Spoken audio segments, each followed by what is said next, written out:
धरती से सबसे निकटतम बिंदु जो इसकी कक्षा का होता है वो, और एपोजी यानी जो सबसे दूर का बिंदु होता है। तो आप देख सकते हैं कि किस तरीके से एक अंडाकार शैली के अंदर, एक अंडाकार जो कक्षा है उसके अंदर ये धरती का चक्कर लगा रहा है। और कभी अगर आपने सर्कस देखा हो तो सर्कस के अंदर जैसे जिम्नास्टिक होता है, या उसके अंदर एक जो जिम्नास्ट होता है वो झूले पर झूलता है और दूसरे का हाथ पकड़ते हुए दूसरी तरफ चला जाता है, लगभग कुछ वैसा ही होगा जिसे स्लिंग टेक्निक कहते हैं। और इस स्लिंग टेक्निक से ये धरती की कक्षा पे चक्कर लगाते लगाते लगाते फिर धीरे से जब इसके अंदर बूस्टर फायर किया जाएगा तो ये फिर चंद्रमा की कक्षा के अंदर पहुंच जाएगा और फिर चंद्रमा के इर्द गिर्द चक्कर लगाते हुए धीरे धीरे नीचे आएगा।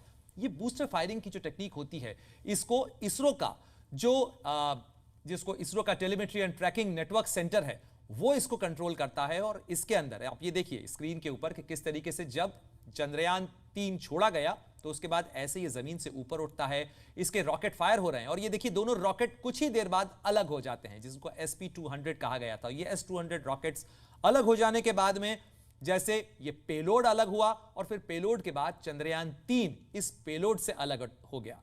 तो ये चंद्रयान 3 इस समय कुछ इस अवस्था में, कुछ इस शक्ल के साथ में धरती के इर्द गिर्द चक्कर लगा रहा है। और इसके बाद 14 तारीख को 2:35 पे से छोड़ा गया था। उसके बाद 15 तारीख को जो पहला फायर किया गया, यानी इसकी जो एपोजी और पेरिजी है वो एडजस्ट की गई।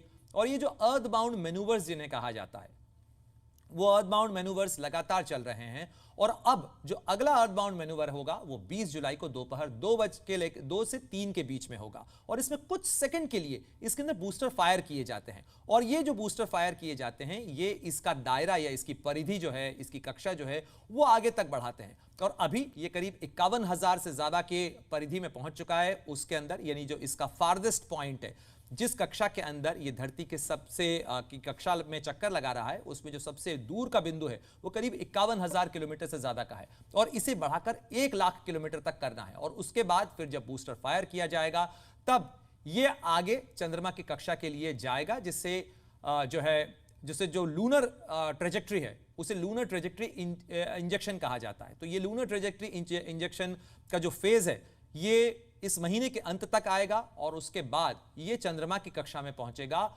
और ये चंद्रमा की कक्षा में पहुंचने के बाद फिर वहां चंद्रमा का चक्कर लगाएगा उसकी कक्षा के अंदर। और धीरे धीरे धीरे धीरे जैसे यहां पर एपोजी और पेरिजी बढ़ाई गई, यानी जो धरती से निकटतम बिंदु है उसको भी बढ़ाया गया और धरती से जो उसकी कक्षा का जो फार्देस्ट बिंदु है, जो सबसे दूर का बिंदु है, उसको बढ़ाया गया। और ऐसे इसको धरती से दूर किया जा रहा है। और करीब 3,80,000 किलोमीटर से ज्यादा का ये डिस्टेंस है धरती से चांद के बीच का। और इस डिस्टेंस को पार करने के लिए ये स्लिंग टेक्निक का इस्तेमाल किया गया। और चंद्रयान इसमें सफर करते हुए जब आगे की तरफ बढ़ेगा तो ये लूनर ट्रांसफर ट्रेजेक्ट्री जो है वो यहां से, ये जो लाल रेखा आप देख रहे हैं ये अर्थबाउंड मैनूवर्स है। और इस लाल रेखा से फिर चलते हुए, इस रास्ते से चलते हुए वो जब चंद्रमा के करीब पहुंचेगा तो ये जो ब्लू लाइंस आपको दिख रही हैं कुछ इस दायरे के अंदर, पहले इसकी जो पेरिजी है वो कम होगी, एपोजी कम होगी और इस तरीके से धीरे धीरे धीरे, यानी पहले धरती के इर्द गिर्द इसकी एपोजी और पेरिजी बढ़ाई गई और उसके बाद चंद्रमा की कक्षा में पहुंचने के बाद इसकी एपोजी और पेरिजी घटाई जाएगी।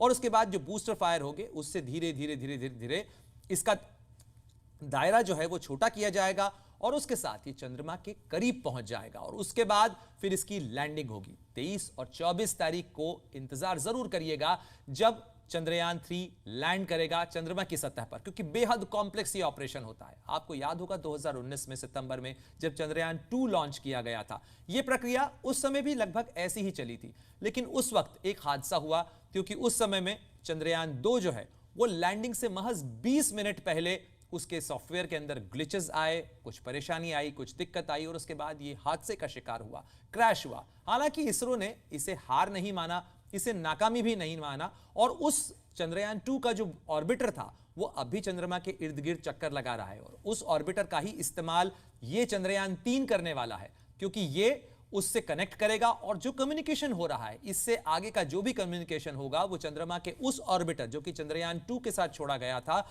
उस ऑर्बिटर से जब चंद्रयान 3 का कम्युनिकेशन हो जाएगा तो उसके बाद इसकी लैंडिंग वहां पर होगी। और उम्मीद की जा रही है कि प्रधानमंत्री मोदी भी इस लैंडिंग को देखने के लिए इसरो के इस टेलीमेट्री और ट्रैकिंग कंट्रोल कमांड सेंटर के अंदर मौजूद हो सकते हैं और इस